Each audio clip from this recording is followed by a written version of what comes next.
Elif? Yes? Did you get any messages? Yeah, I have 4 voice messages.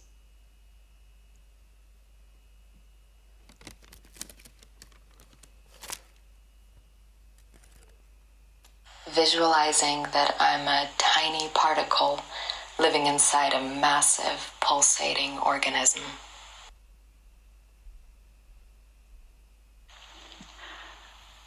The pain gives me energy. The art gives me energy. The love gives me energy. Good food, running or jogging, and flirting. Thinking gives me energy. Loving gives me energy. Counting gives me energy.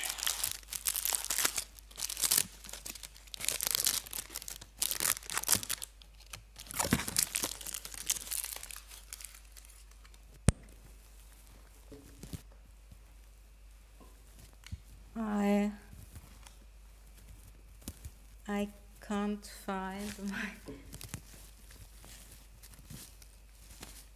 I saw the message.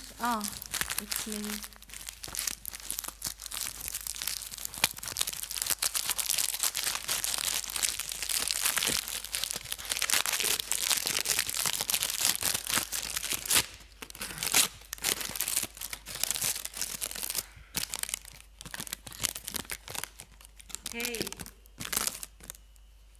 Hey, ich muss diesmal passen, weil ich sehr motivationslos bin. She says, hey, I'm not in this time because currently, there is a lack of motivation.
together.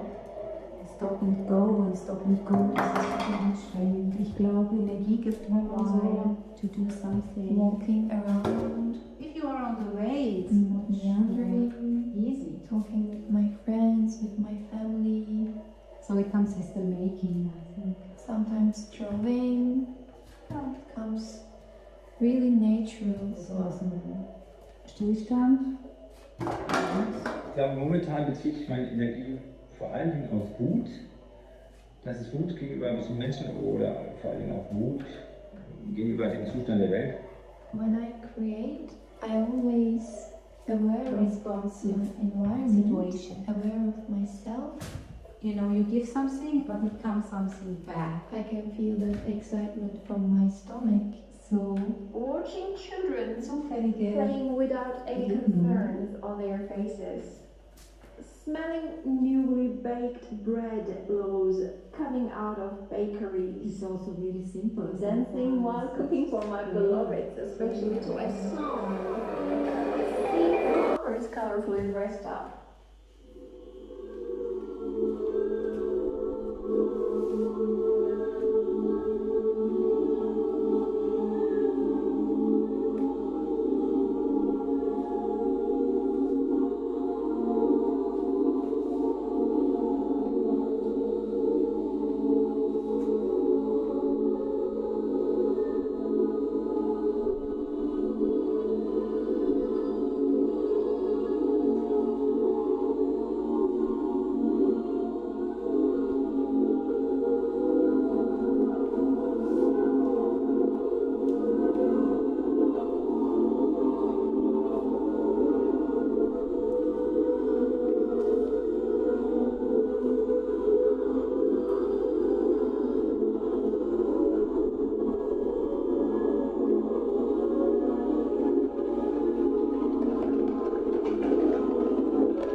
Playing without any concerns on their faces. Und dann möglichst entfahrenlich raus. Ich glaube, momentan beziehe ich meine Energie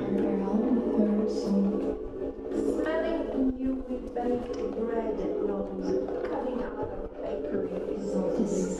Dancing while cooking for my beloveds, especially to a song. vor allen Dingen aus Wut. When I talk with Das her, ist I Wut gegenüber always Menschen feel oder vor allem auch Wut gegenüber dem Zustand der Welt.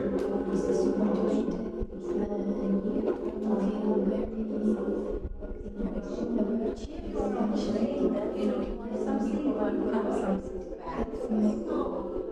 I can feel that excitement from my stomach. It's me somehow. Watching children One place that you said a question. hearing Creating a plan.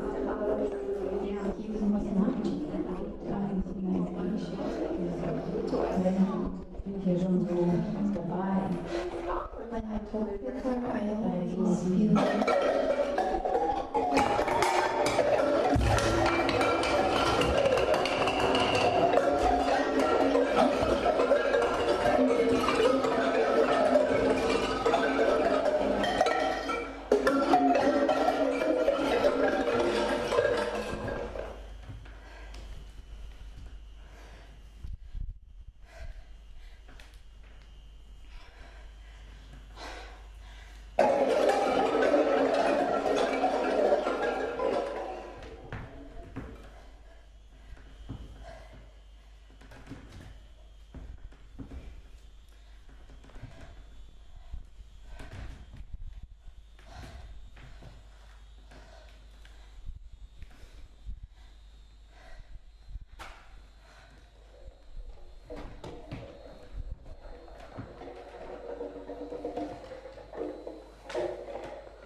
I always am aware of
can let Volker in. He should start with the moderation now.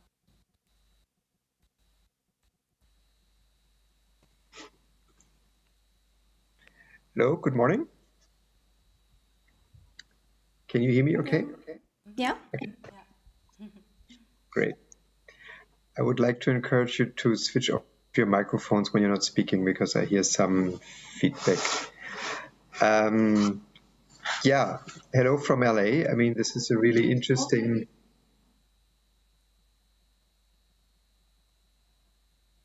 That's what I'm trying to do.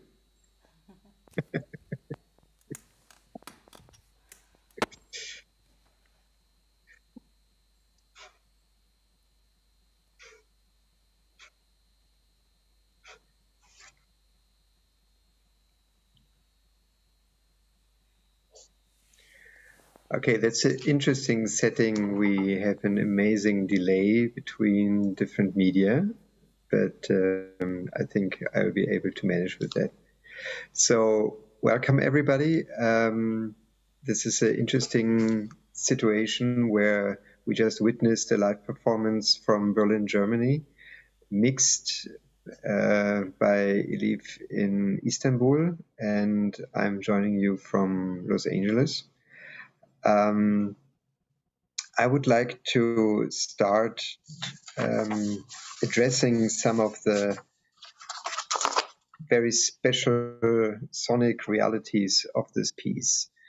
Steffi Weismann's practice is very much related to her experience of using the voice, but using the voice not in a traditional sense of singing, but incorporating it in the mode of creating sound. So the very reality of sound creation and production seems to be addressed in her work in a very prominent way. And in this piece that we just witnessed, there are many instances where we don't really understand how the sound is related to what we see.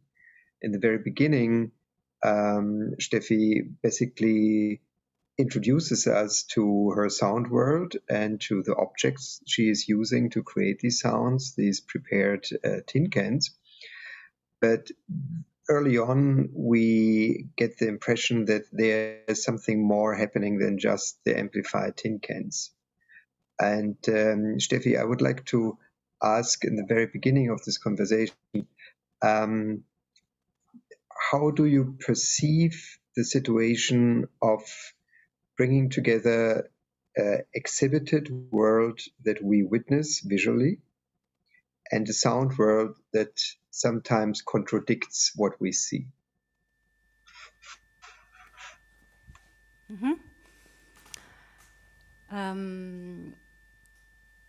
Yeah, the contradiction comes later. The first step is always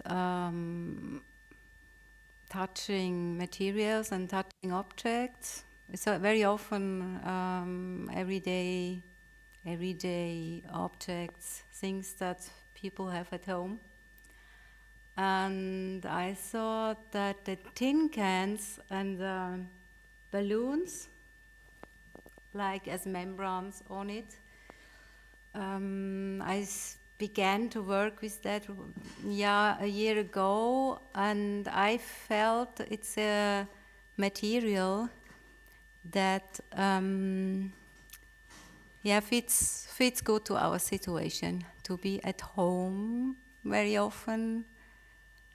And I must say, I use the objects not just to make music or to create sort of a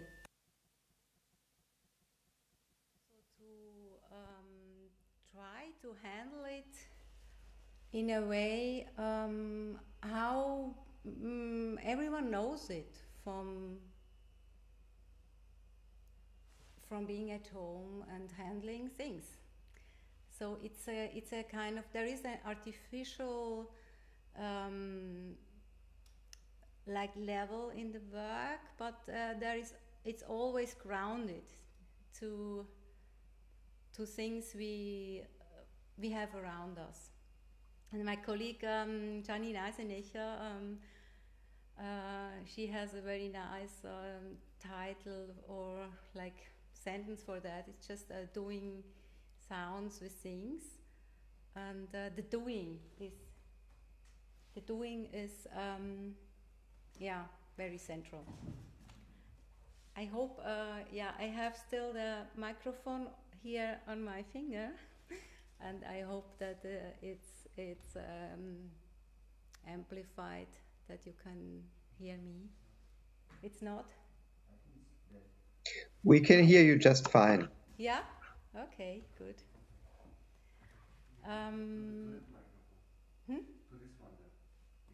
To this? Okay, so I don't need the finger microphone. Maybe Volker, can you go on maybe with next question? Of course. Or maybe you ask like more. I don't know if it's a proper answer for your question. No, I'm happy to continue. Thank you for sharing this notion of relating the objects that you've been using for sound production to the everyday experience and the everyday world. And the title of the piece, Downtime, addresses the situation of having a piece that starts in a very, very low energy level and then at some point addresses the notion of energy, even in writing and in sound recordings from voices.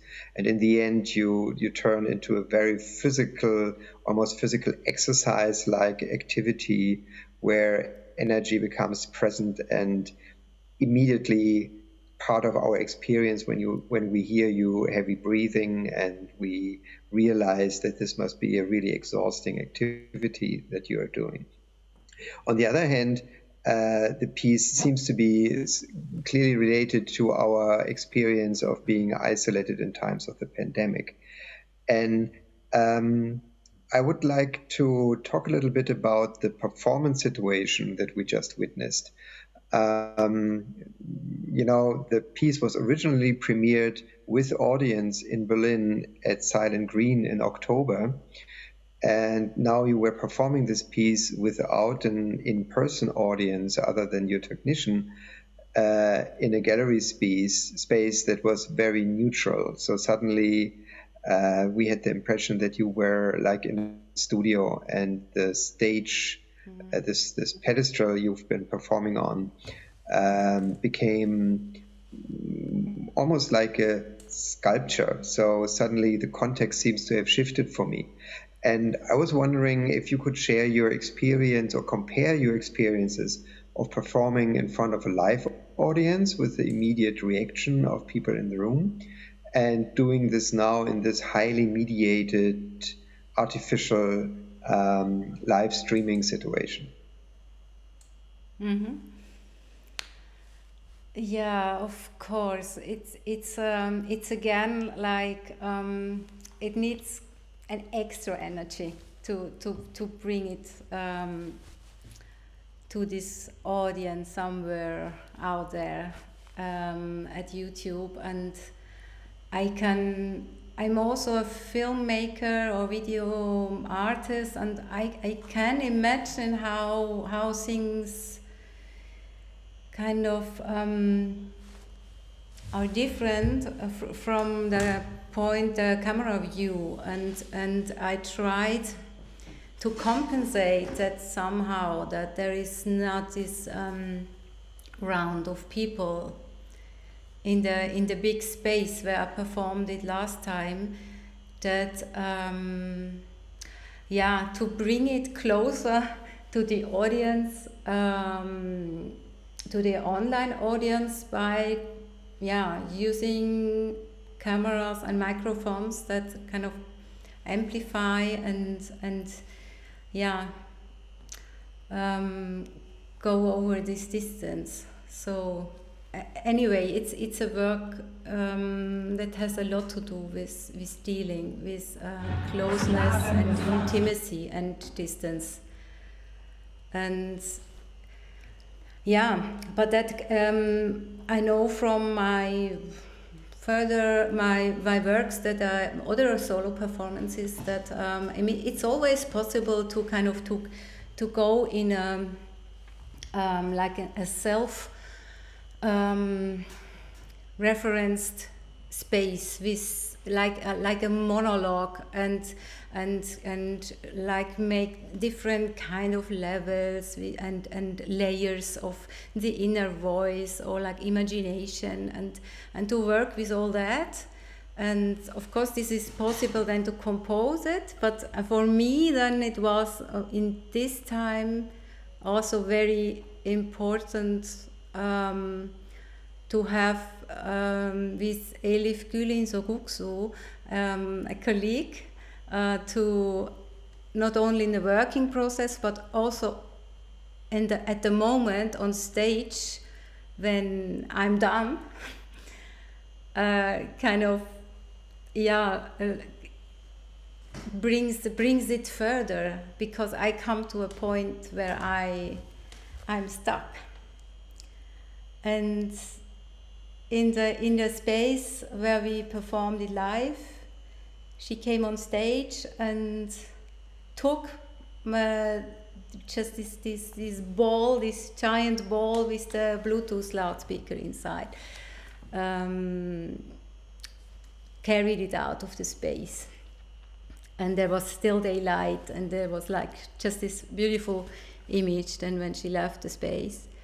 And now this week we were collaborating again, and we're looking for options to how we could be in contact in this situation, because in the live space Elif also like could control the sounds directly and react directly to my performance, and now it was much more indirect. Thank you. Maybe I can ask Elif directly about her role in the piece that we just experienced. Mm-hmm.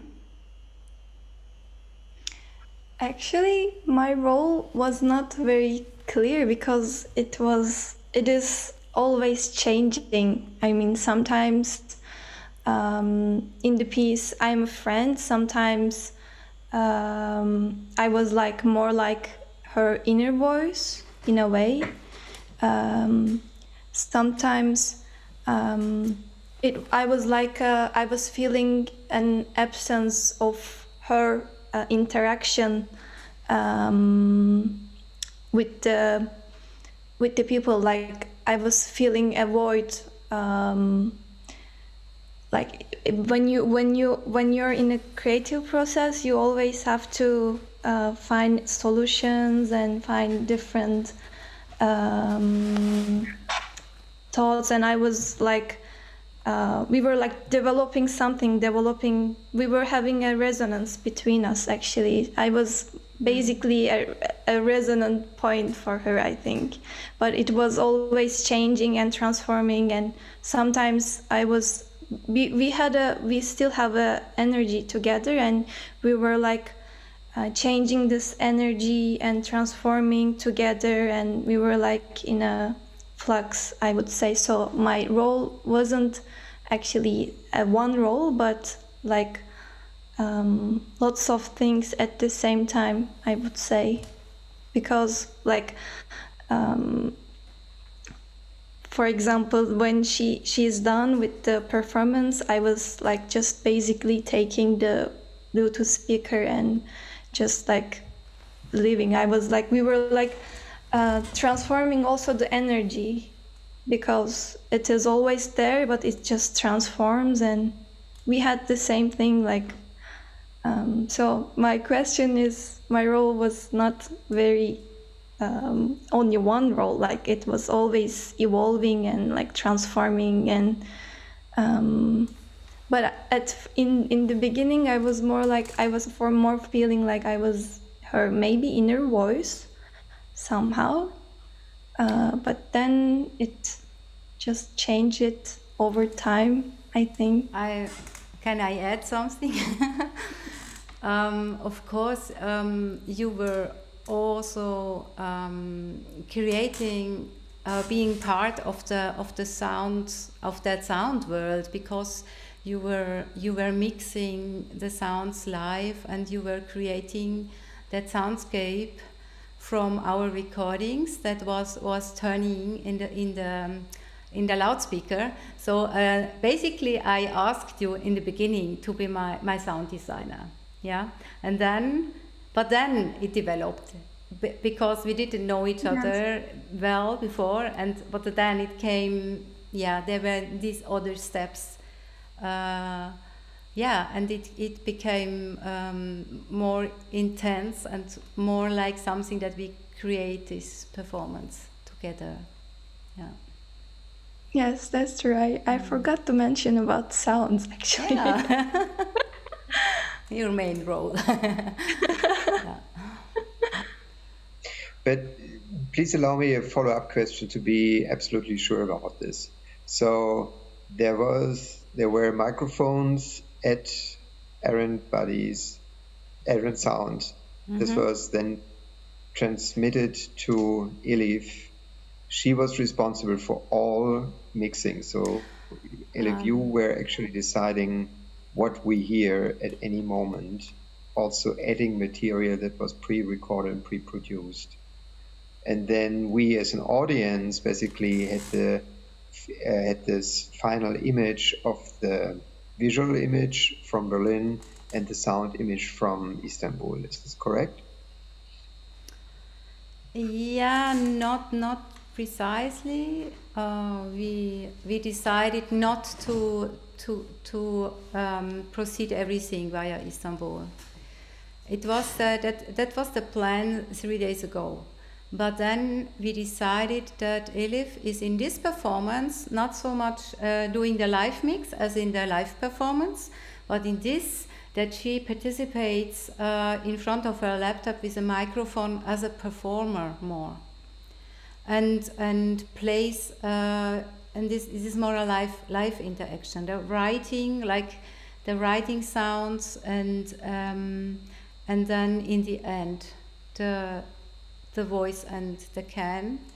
So it was very different from the live performance, because it's very, very difficult to control, to send sounds because of the delay as well, but also because of it's not in the space, and to do everything like remote and to one city and back again, and so it was a little bit, it changed a bit, that setting. So maybe Elif, you can say something, but it turned out not so practical.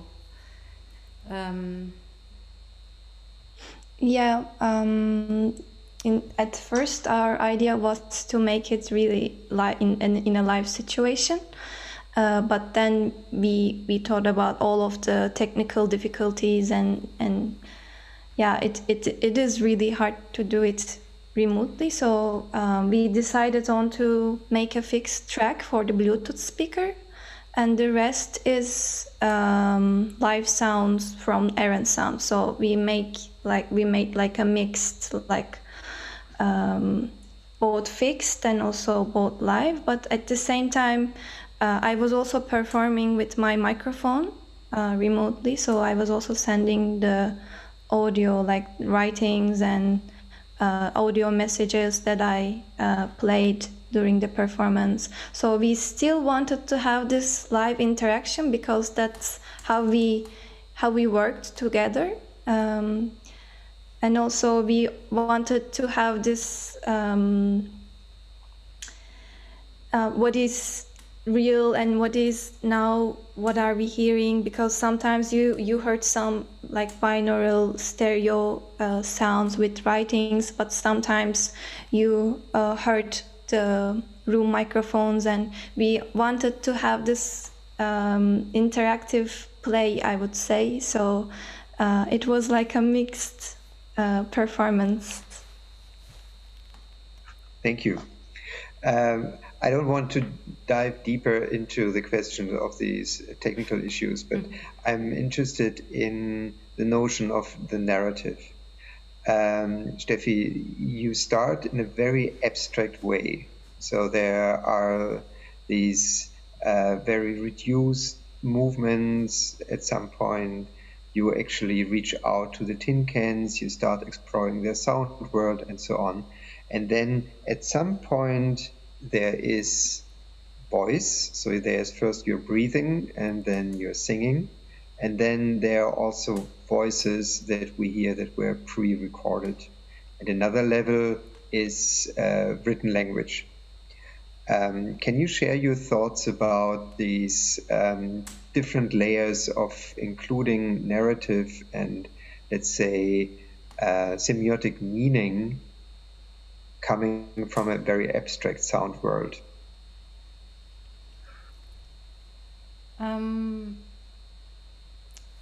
Yeah, I often create works or compositions with different parts, and the different parts have different roles in the piece.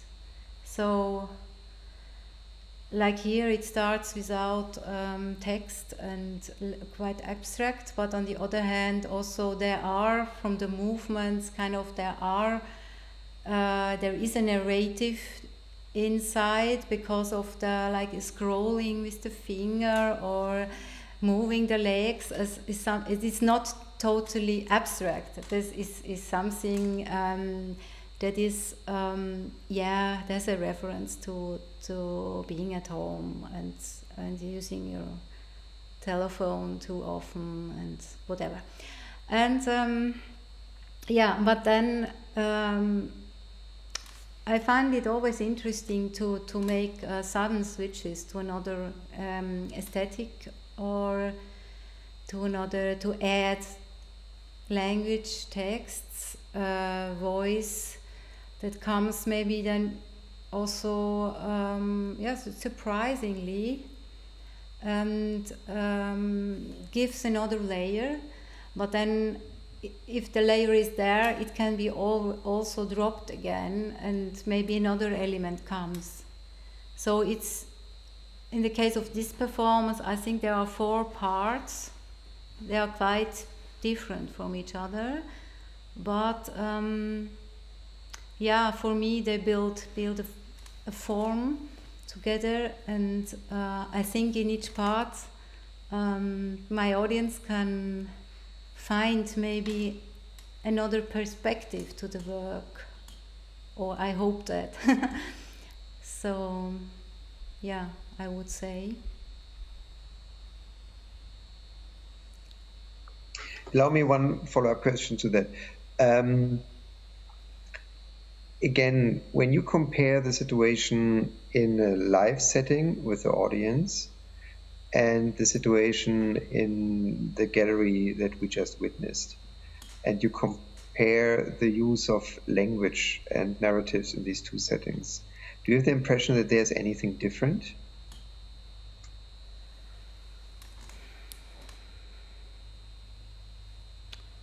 No, I don't think so. No. Okay, I mean, that's interesting. I do. It's now more English than in the live performance. I react, of course, because when it's in Berlin, there is more German in. Mm-hmm. And also sometimes I try to find bridges to make a real interaction with the audience.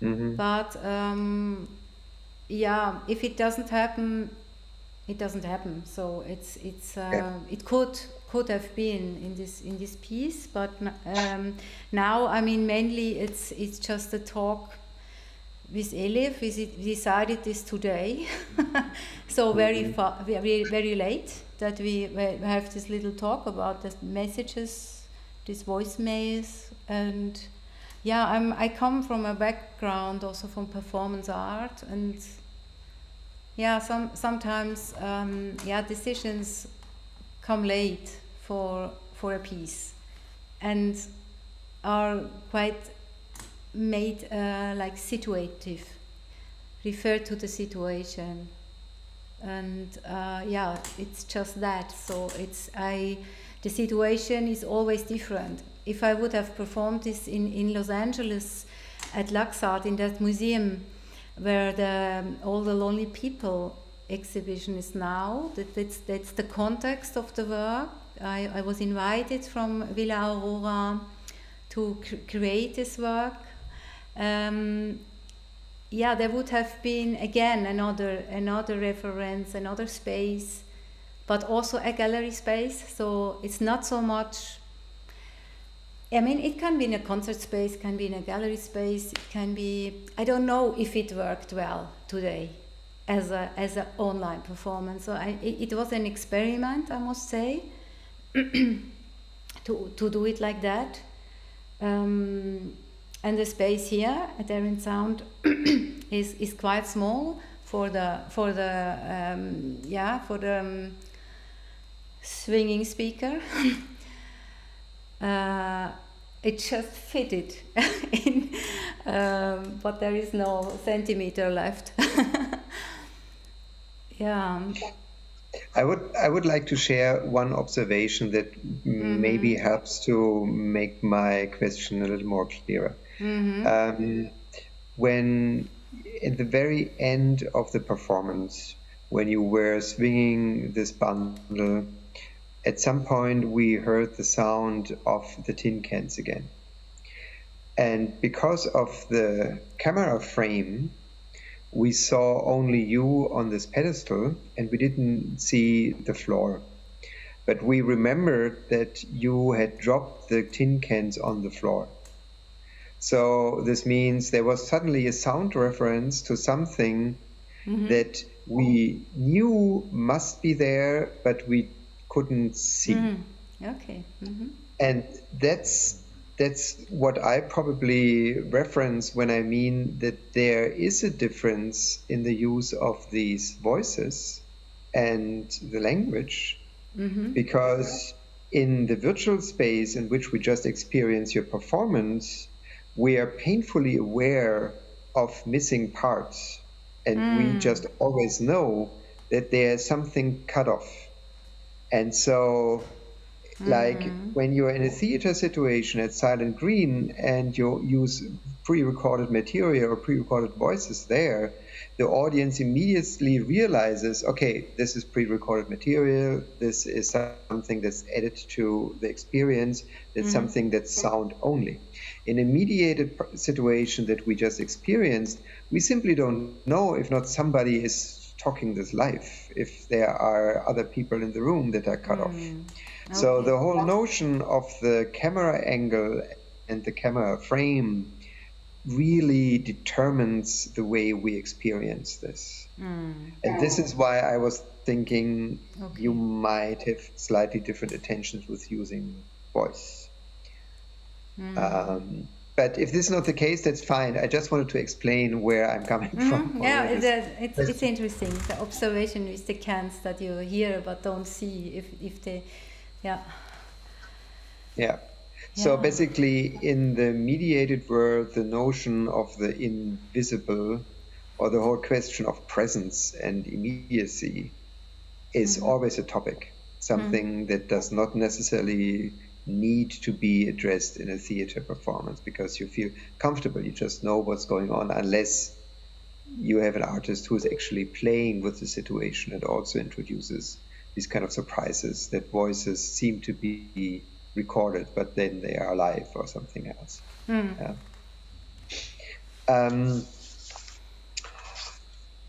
When you were thinking of this piece in preparation, and I understand as a commission from Villa Aurora and there's all the Lonely People project, the notion was always there to address our experience of being isolated and being mediated in a situation of the pandemic. I'm wondering to which extent you are actually thinking about personal experiences that you want to share with the audience in the performance, or are you abstracting? I think it's a little bit of personal experience, but not so much. It's more, it's also abstract, and it's, I mean, the pandemic, I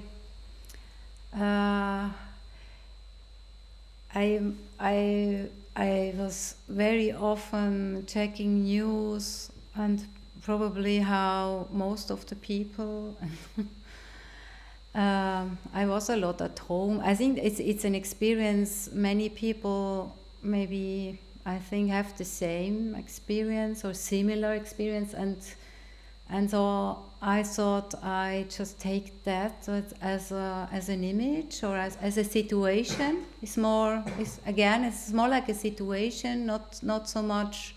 It's also kind of the idea of you turn around yourself in your small world. You are connected via internet, but it's not the same. And then I was just focusing on the physicality and on the body, my own body feeling, and try to take that and transform that to a performance piece, to a artistic form. Okay, this makes perfect sense. So there is both. There is the personal experience, but then there's also the typical artistic approach of doing something that transcends the individual experience. I mean, we don't have too many people in the room, and I feel kind of odd to not open up the conversation. Okay. If Jenny, are there things you want to contribute, or do you have also observations you want to share? Yeah, hey, great to see you all. Hi Steffi, hi Elif. Hey Janine. Yeah, I would like to actually comment on some things you already discussed, the three of you, because also for me the perception of this piece is also very particular, because I was a little bit involved in the development of it, just as a kind of, outside eye for some minutes. And so I know a little bit of it, but then also other things I did not know, how you decided to do it today.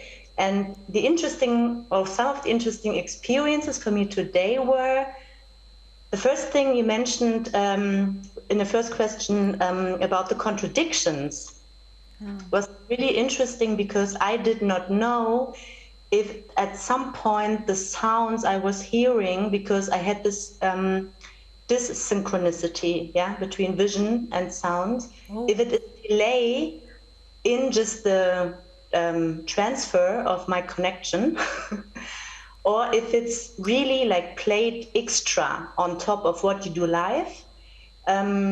So later on, I understood that it must have been a Zuspiel. I don't know the proper English word for that, but the experience from that for me was super interesting, because, and that would lead to one question, as you do perform it now for, I don't know, the second or third time, I also wonder how that extra sound layer with Elif playing it on top of your live sound, or even before as a background, how that changed and goes into, let's say, an actualization of your perception of the piece, but also as an actualization of your experience of the pandemic, because it feels a little bit like sound coming as a memory or kind of echo. It's a little bit moving between future and past.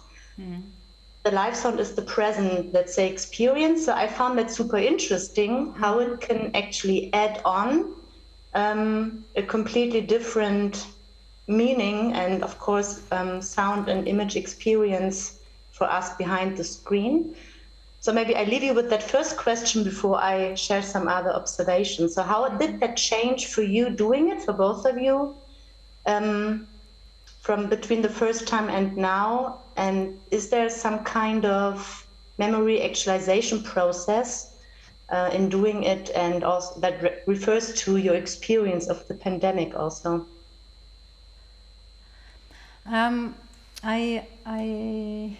I think it's interesting that you mention future and past and the moment itself. I think it's kind of, my impression is during this pandemic that it is all somehow mingled and very blurry.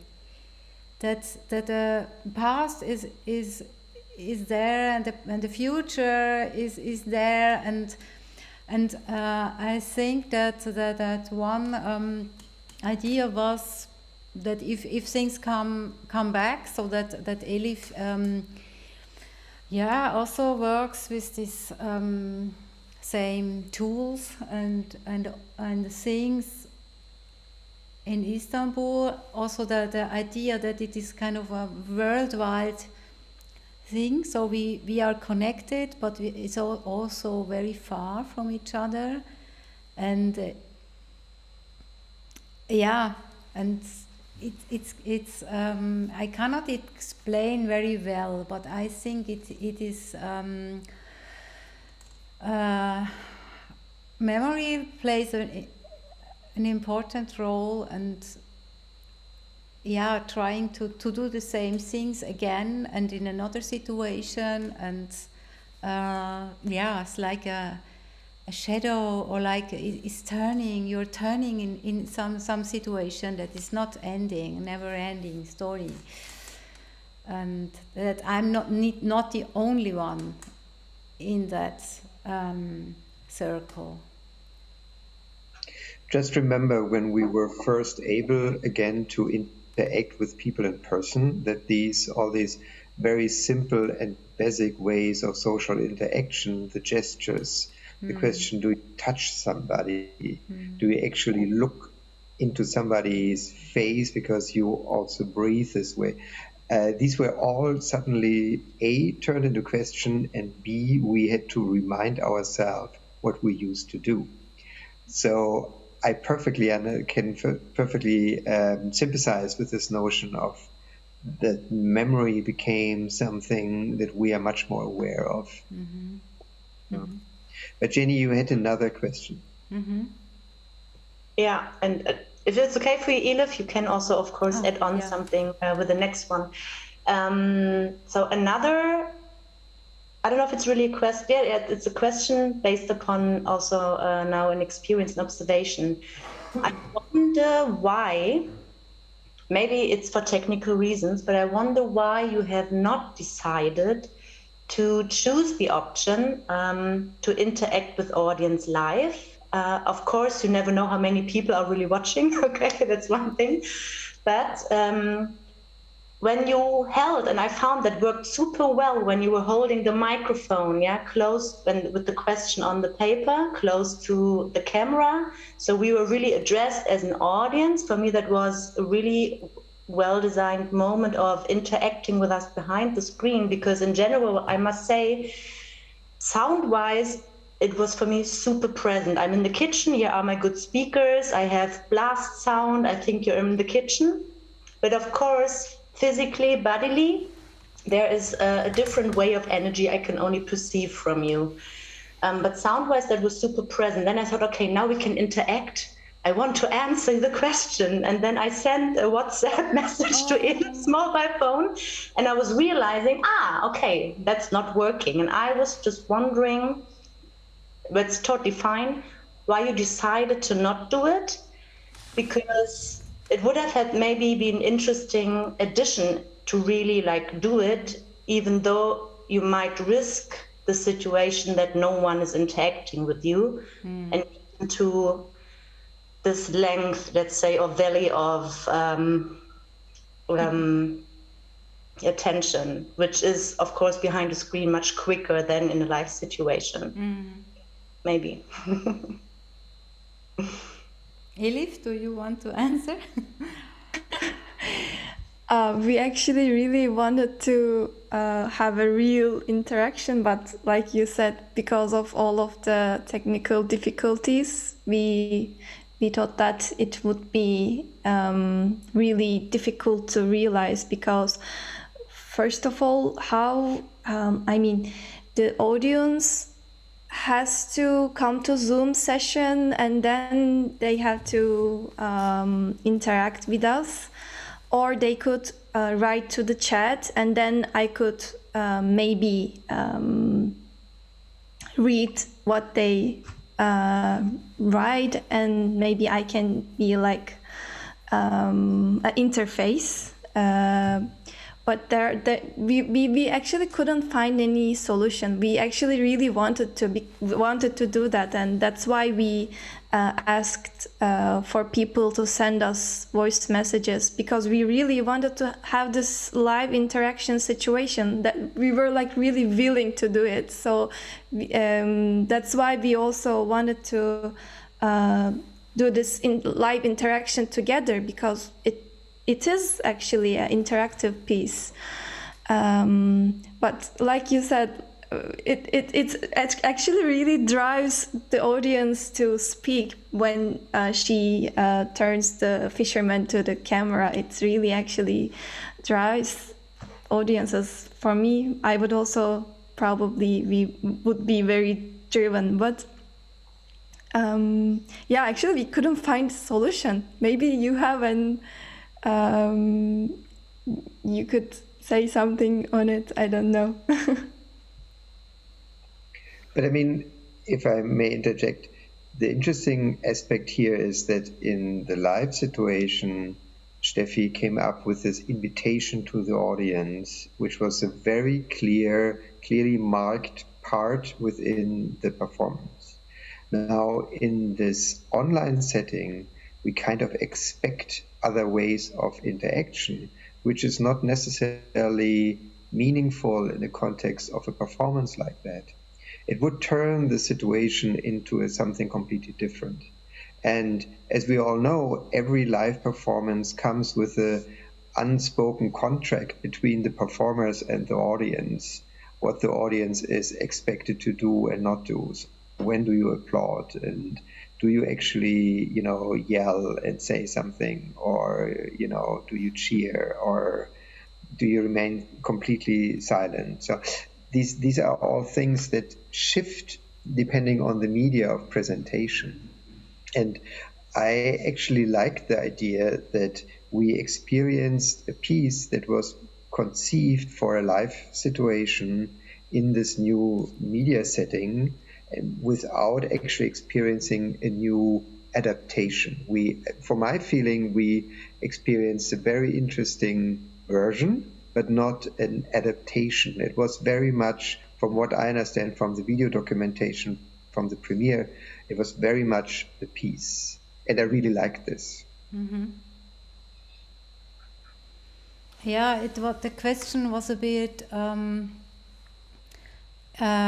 we thought about using live WhatsApp messages and phone calls, and we tried it also yesterday. But we lost the timing and the concentration somehow. I think it's great. I mean, we know it from radio. If there is somebody calling and then there is a live talk. So this was in my mind that we could do that, but it needs it's huge preparation and also needs a lot of experience to do that. So maybe we manage this next time. It's just interesting that to do such a performance like as a stream. There is so many things to prepare and to think about and to test that just the time flies. So and so we thought that maybe we try that with this live phone calls.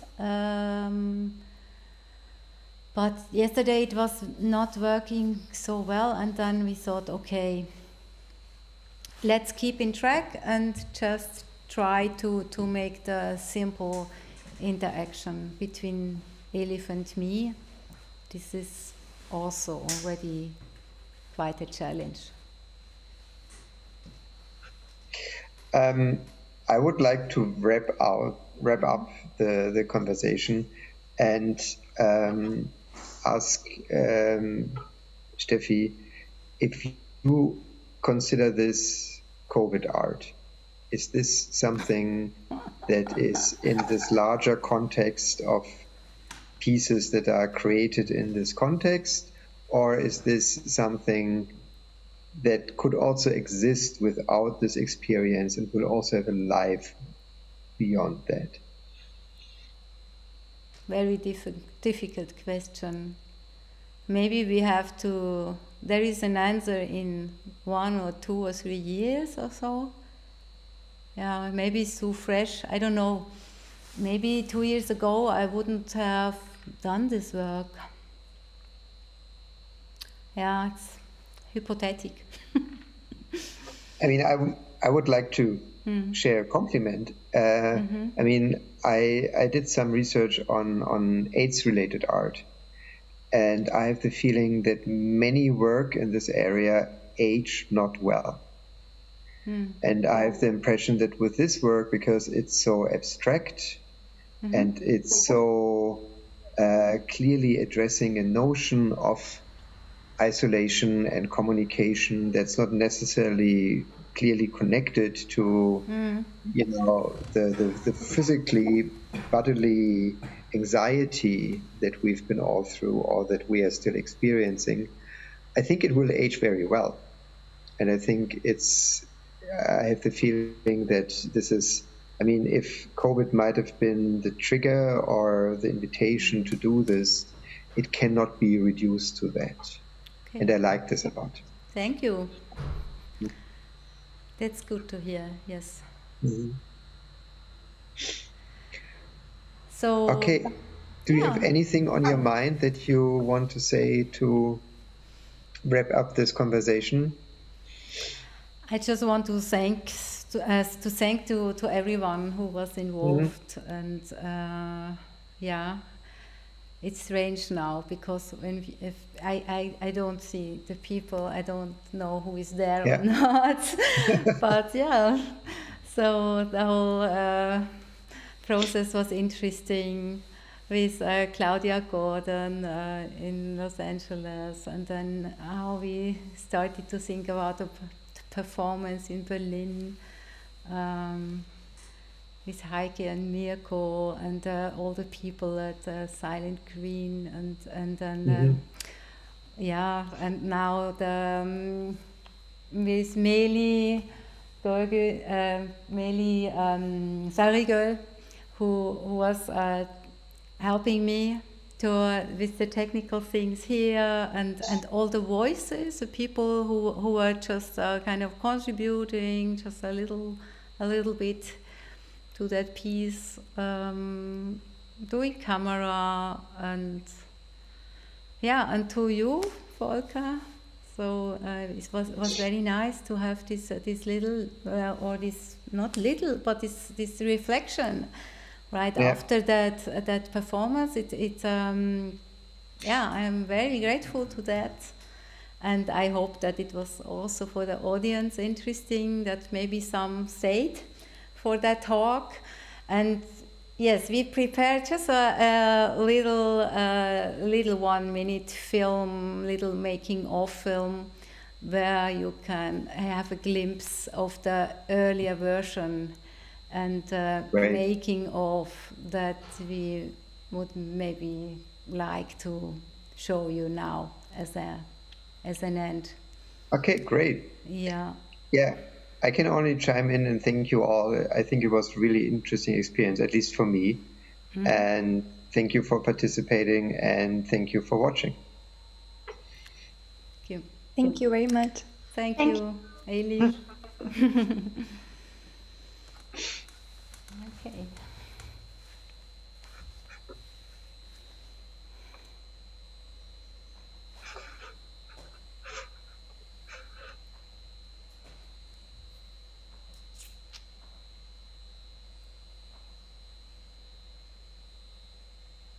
Oh.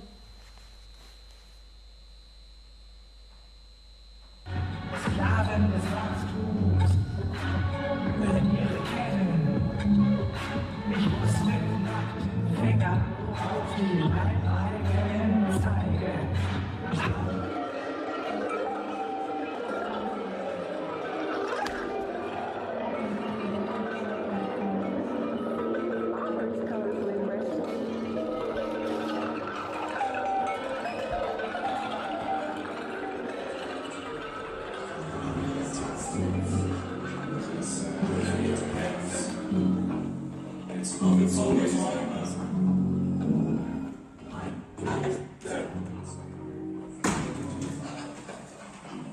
But if you don't have the chance to stay, sich angemessen zu entfernen.